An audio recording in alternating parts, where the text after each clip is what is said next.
War zone में air force के साथ इंटीग्रेशन, एयर डिफेंस का समावेश, ड्रोन और यूएवी का सटीक इस्तेमाल, लाइटिंग, म्यूनिशन और स्वाम ड्रोन के जरिए नॉन कॉन्टैक्टिंग वॉरफेयर की तैयारी को भारतीय सेना ने जांचा और परखा।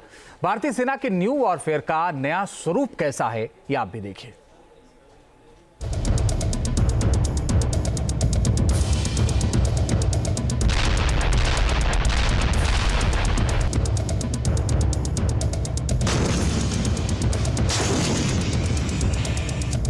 ये भारतीय सेना की ताकत है, ये हिंद के सूरमाओं की ललकार है, ये इंडियन आर्मी की वो फायर पावर है जो दुश्मनों के लिए साक्षात मौत कही जाती है। दुनिया के अलग अलग मोर्चों पर चल रही जंग के बीच भारतीय रणबांकुरे भी अपनी तैयारियों को धार देने में जुटे हैं। जल, थल और नभ, कहीं से भी हो प्रहार। LAC से LOC तक हिंद के सूरमा तैयार।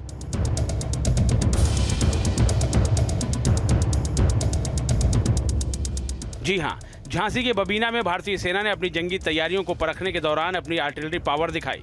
भारतीय सेना की सबसे एडवांस K9 वज्र तोप दुश्मन के ठिकानों को नेस्तनाबूद करने के लिए तैयार नजर आई। 155 mm का ये सेल्फ प्रोपेल्ड गन है जो इस वक्त हम दिखा रहे हैं, और इस वक्त भारतीय सेना की सबसे ताकतवर गन इसे कह सकते हैं, जो कि 48 किलोमीटर के रेंज में दुश्मन पर कहर बरपाने का मादा रखती है। ये 360 डिग्री में मूव कर सकती है। इसका अगर आप पूरा का पूरा कैनन देखें तो जाहिर तौर पर ये अलग अलग एंगल और सिचुएशन के हिसाब से अपने आप को शिफ्ट कर सकता है। खास तौर पे आप देखिए तो ये चूंकि सेल्फ प्रोपेल्ड है, लिहाजा अदर गन्स के अगर तुलना में देखें आर्टिलरी में, तो इसकी ताकत इसलिए बढ़ जाती है क्योंकि इसमें जो लोडिंग है वो अपने आप स्वयं सक्षम है। साथ ही 1 मिनट में लगभग 3 फायर कर सकती है, और बस फायर में देखें तो ये 6 से 7 राउंड फायर करने की ताकत रखती है। ये K9 वज्रा की ताकत है, जिसके चलते आप देखिए चाहे वो चीन बॉर्डर हो या पाकिस्तान बॉर्डर हो, दोनों जगह इसके डिप्लॉयमेंट से भारतीय सेना की ताकत बढ़ी और खासतौर पर दुश्मन पर एक तरह से हावी होने का मादा रखने वाली ये गन जब से भारतीय सेना के रेजिमेंट में शामिल हुई है, आर्टिलरी का जो फायर पावर है उसमें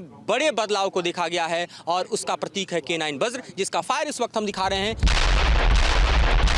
भारतीय सेना की आर्टिलरी फायर पावर को और मजबूत बनाने वाला दूसरा योद्धा है T-90 टैंक। ये रूस का मुख्य युद्धक टैंक है जिसमें भारत ने अपनी जरूरतों के मुताबिक बदलाव कर मोर्चे पर उतार दिया है। K9 वज्र के बाद मोर्चा संभाला है T-90 ने, और ये देखिए मिसाइल फायर। यहाँ सामने आप ATGM का फायर देख रहे हैं। ATGM का फायर है T-90 से, जो अपने टारगेट को हिट करता हुआ सामने दिखाई दे रहा है। देखिए किस तरह से इसने सामने दुश्मन के ठिकानों को पूरी तरह से उड़ा दिया है। उड़ता हुआ धुआं आसमान की ऊंचाइयों तक आपको दिखा रहा है कि कितना सटीक निशाना था। और इस तरह से आप देखिए तो दरअसल ATGM का फायर आपको यहाँ से होता हुआ दिखाई दे रहा है। इस बीच गोले बरसाते हुए 125 mm के T-90 टैंक बेहद सटीक निशाना लगाते हुए आपको दिखाई दे रहे हैं, और इसके ठीक बाद इन्फेंट्री कॉम्बैट व्हीकल मूव करे तब तक आप देखिए एक और मिसाइल फायर अपने टारगेट को लॉक करता हुआ, और ठीक सामने देखिए किस तरह से अपने टारगेट को लॉक करते हुए बेहद प्रिसीजन स्ट्राइक को आप देख रहे हैं, जो इस वक्त T-90 का यहाँ पर हमें दिखाई दे रहा है। और जाहिर तौर पर ये दोहरी क्षमताओं से युक्त टैंक है, जहाँ एक तरफ उसके पास 125 mm का गन है तो दूसरी तरफ ATGM फायर करने की कैपेबिलिटी है, जो दुश्मन को बिल्कुल सामने ढेर कर देती है। और यही तरीका है दरअसल मॉडर्न वॉरफेयर में भारतीय सेना का। दोनों तरफ आप हमारे देखिए किस तरह से दरअसल T-90 का मूवमेंट दिखाई दे रहा है। दुश्मन की जमीन पर आगे बढ़ने के लिए आर्टिलरी पावर को एयर सपोर्ट मिलता है देश के पहले स्वदेशी हमलावर हेलीकॉप्टर रुद्र से। रुद्र अत्याधुनिक तकनीकों से लैस आधुनिक हेलीकॉप्टर है जिसने पहाड़ों में दुश्मन पर हमले की क्षमता, प्रभाव और घातकता और ज्यादा बढ़ा दी है। आसमान की ऊंचाइयों में ALH ध्रुव ने अब मोर्चा संभाला है। यहाँ लाइट हेलीकॉप्टर हमारा देख रहे हैं आप ALH को आगे बढ़ता हुआ। ये 2 ताकत से लैस है। इसके पास खास तौर पे आप देखिए कैनन, और इसके अलावा रॉकेट फायर की कैपेबिलिटी है जो हम आपको दिखा रहे हैं। और इस वक्त आसमान की ऊंचाइयों से दुश्मन के टारगेट को लॉक करता हुआ ALH हम देख सकते हैं किस तरह से आगे बढ़ रहा है। 20 mm कैनन, और ख़ास तौर पर ALH अगर रुद्र की ताकत हम दिखाएँ तो इसमें लगने वाली जो मिसाइल है और साथ ही रॉकेट है, ये दुश्मन पर कहर बरपाती है। उन्नत हथियार नियंत्रण प्रणाली के साथ है। देखिए रॉकेट का फायर यहाँ आपको दिखाई दे रहा है।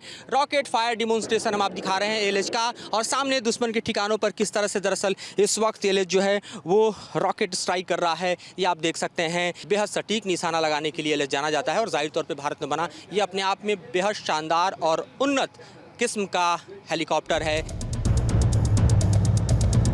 आर्टिलरी और एयर सपोर्ट के जरिए मिले ग्राउंड क्लियरेंस के बाद टैंक एक्शन में आते हैं और दुश्मन की तरफ उनका पूरा कॉलम फायर करते हुए आगे बढ़ता है। T-90 को सपोर्ट देने के लिए BMP के साथ मैकेनाइज्ड इन्फेंट्री मूवमेंट करती है और फायर पावर खोल देती है। भारतीय सेना ने जंगी मोर्चे पर अपने टैंकों को दुश्मन के ड्रोन हमलों से बचाने का भी पुख्ता इंतजाम कर रखा है। भारतीय टैंक कैसे दुश्मन के ड्रोन हमलों को भी नाकाम कर लक्ष्य की ओर बढ़ते रह सकते हैं, वो देखिए। यूक्रेन वॉर से सीख लेते हुए भारतीय सेना ने अपने टैंक की सेफ्टी के लिए किस तरह से दरअसल चेंजेस लाए हैं वो आपको दिखा रहा हूं। टैंक के ऊपर आप देखिए एंटी ड्रोन और एंटी यूएवी कवर जो है उसको तैनात किया गया है, जिससे कोई भी प्रोजेक्टाइल जो है वो टैंक को अटैक न कर सके। ये चेंजेस जो हैं वो आप देख सकते हैं, ये डेवलपमेंट आप देख सकते हैं किस तरह से यूक्रेन वॉर से सीख लेते हुए भारतीय सेना ने कर दिखाया है। और इसका मकसद बिल्कुल साफ है कि टैंक ऑपरेशन के दौरान सुरक्षित रहें, वो किसी प्रोजेक्टाइल से टारगेट ना हो, उसे कोई ड्रोन या यूएवी या कोई पेलोड जो है वो टारगेट कर अपने नापाक मंसूबों को अंजाम तक न पहुंचा पाए, और इसके लिए मॉडिफिकेशन टैंक्स में किया गया है। कुल मिलाकर भारतीय सेना जंग की परिस्थितियों में कैसे दुश्मन पर सटीक प्रहार करना है, इसकी पुख्ता तैयारी में जुटी है। हर उस स्थिति पर नजर रखी जा रही है जो दुश्मन को हावी होने का मौका दे सकती है। Team news nation. News nation अब व्हाट्सएप पर खबरों के ताजा अपडेट के लिए न्यूज नेशन के इस QR कोड को स्कैन करें।